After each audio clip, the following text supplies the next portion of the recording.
ఈరోజు మన రెసిపీ వచ్చేసి పాయా సూపు. ఎందుకంటే బయట చల్లగా ఉంది, వర్షాలు పడుతున్నాయి.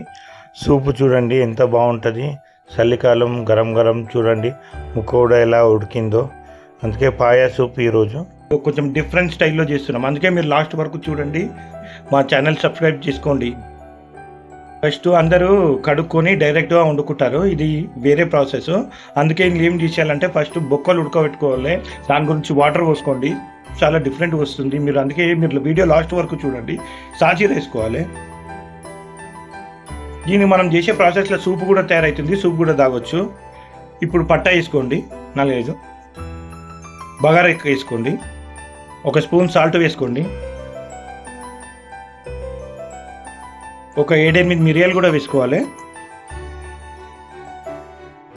ఇప్పుడు కొంచెం ఆయిల్ వేసుకోండి. ఏ మాటికి ఆ మాట చెప్పాలి. పాయ తింటుంటేనే దాని టేస్ట్ జబర్దస్త్ ఉంటుంది. అందుకే మీరు కూడా మా ఛానల్ని సబ్స్క్రైబ్ చేసుకోండి. కామెంట్ పెట్టండి ఎలా ఉందో. మీరు కూడా ఒకసారి ట్రై చేసి కామెంట్ పెట్టండి. ఈ సూపు చూడండి. అప్పుడు కలుపుకోండి బాగా. ముక్కలు మునిగే వరకు వాటర్ పోసుకోవాలి మనము. ఇప్పుడు పసుపు వేసుకోండి. కొంచెం అంతా, కొంచెం ఎక్కువ వేసుకోవద్దు. మరీ ఎల్లెల్లో అయిపోతుంది. సూప్లో టేస్ట్ రాదు. కొంచెం ఇప్పుడు బాగా కలుపుకోవాలి. చూడండి ముక్క మునిగేంత వరకు మనం వాటర్ పోయాలి. దీంట్లో ప్రాసెస్లో ముక్క మునగాలి. చెప్పడం మర్చిపోయినా, మా మమ్మీ చేసే ప్రాసెస్ ఇది. అందుకే మీకు కూడా చూపిస్తున్నాను. పాయ తింటే జబర్దస్త్ అనిపించాలి. అందుకే అన్ని విధాలా మనకు బెనిఫిట్ ఉండాలంటే ఈ ప్రాసెస్ చేసుకోండి. ఇప్పుడు ఒక 6-7 విజిల్స్ పెట్టుకోవాలి. అది మనం తెచ్చుకున్న కాళ్ళు ముదురు బట్టి ఉంటుంది. అది ఉడికినంత వరకు చూసుకోవాలి. ఒకవేళ ఉడకకుంటే మళ్ళీ ఒక 2 విజిల్ పెట్టుకోవాలి. ఇప్పుడు 6-7 విజిల్ల తర్వాత మూత తీసుకోవాలి. చూడండి కమ్మ వాసన వస్తుంది. చాలా స్మెల్ మాత్రం ఎక్దమ్ చాలా బాగా వస్తుంది. చూడండి ఇట్లా ఉడికినాయా లేదా చెక్ చేసుకోవాలి. బాగా ఉడికినాయి చూసుకోండి. ఇలా సూప్ తయారవుతుంది. ఎవరైతే బొక్కలు వీక్గా ఉన్నాయో, కాల్షియం తక్కువ ఉందో వాళ్ళకి ఇది చాలా బాగుంటుంది. డాక్టర్ సూపు తాగమని చెప్తారు కదా, అది ఇదే సూపు. ఇది సూపు మనం ఒక గిన్నెలో తీసుకొని తాగొచ్చు.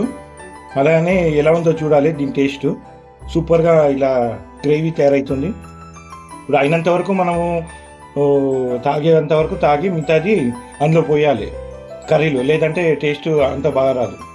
కొంచెం మాత్రం సూపు మాత్రం తాగేసేయాలి. నేను ఒక గిన్నెలో తీసుకుంటున్నాను సూపు. ఇప్పుడు సూపు బౌల్లోకి తీసుకోవాలి. సూప్ చూడండి ఎంత కిరాక్గా తయారైంది. సూపు చాలా బాగుంది. ఇప్పుడు నేను దాన్ని టేస్ట్ చేయబోతున్నాను. ఉక్కల సూప్ కూడా కొంచెం ఉంచాను, ఎందుకంటే అది గ్రేవీలో కావాలి. ఎవరైనా మీకు బుక్కలు అరిగిన వాళ్ళు పాయా సూప్ కావాలంటే సూప్ ఇలా తీసుకోవాలి.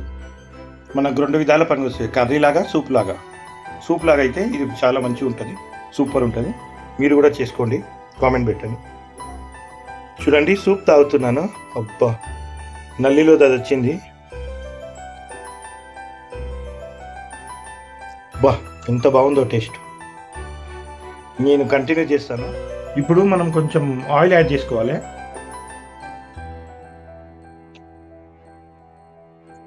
ఇప్పుడు కొంచెం సాజీరా యాడ్ చేసుకోవాలి.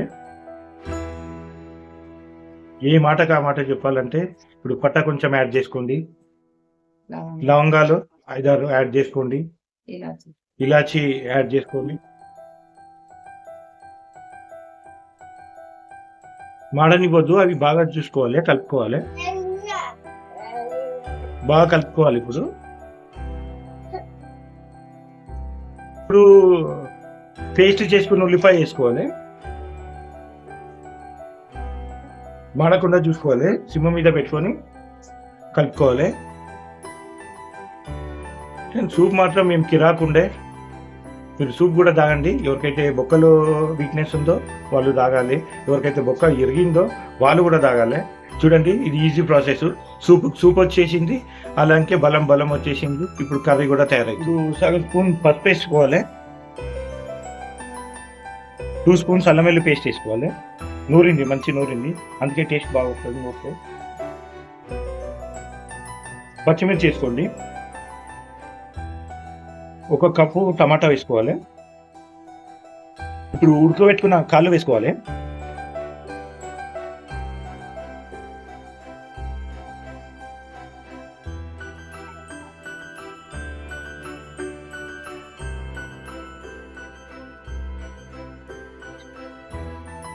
బాగా కలుపుకోవాలి, మిక్స్ తీసుకోవాలి.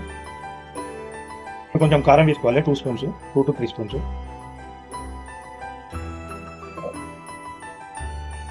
సాల్ట్ వేయాలి ఇప్పుడు కొంచెము. ఇప్పుడు ఇంట్లో పట్టిన గరం మసాలా 1 స్పూను.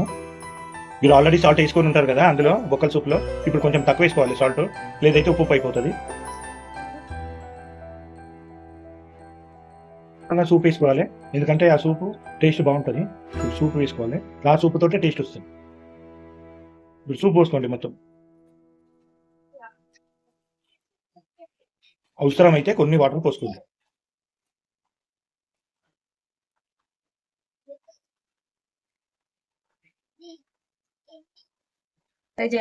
నేను కొంచెం వాటర్ యాడ్ చేసుకుంటున్నాను. ఇప్పుడు 1 కప్పు చింతపండు పులుసు పోసుకోవాలి. ఇది ఆప్షనల్ పోసుకునే వాళ్ళకు. సూపు ఇలా ఇట్లా నల్లిపొక్క తీసినప్పుడు ఇలా రావాలి. సూప్ ఇలా ఉడికిపోవాలి. ఆల్మోస్ట్ అలా ఉడికిపోయింది. కొంచెం పొయ్యి మీద పెడుతున్నాను, చూడండి ఎలా ఉడికిందో.